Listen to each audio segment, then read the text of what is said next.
सकाळच्या पहिल्या सत्रामध्येच मी माझं मतदान हे आता आज केलेलं आहे आणि सगळ्यांना मी ही विनंती करतो की आपण सुद्धा लवकरात लवकर बाहेर यावं आणि आपलं मतदान करावं। आपल्या जिल्ह्यामध्ये आतापर्यंत पहिल्या सत्रामध्ये साधारण 6% मतदान झालेलं आहे आणि पुढील काळामध्ये आगामी काही तासांमध्ये निश्चितपणे याच्यामध्ये वाढ होईल। मी पुन्हा एकदा सगळ्यांना आवाहन करतो की आपण सुद्धा मतदान करावं आणि आपला जो राष्ट्रीय कर्तव्याचा भाग आहे त्याचा आपण अनुसरण करावं।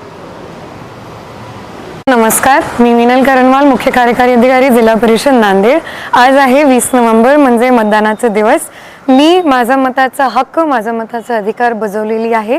माझे सर्व मतदार बंधू आणि भगिनींना माझी विनम्र विनंती आहे की तुम्ही आज घराच्या बाहेर पडा आणि 7 वाजेपर्यंत तुमच्या मतदार केंद्राला, जे तुमच्या घराच्या जवळ असेल, तिथे जाऊन तुमच्या मतदानाचा हक्क नक्की बजावा। धन्यवाद।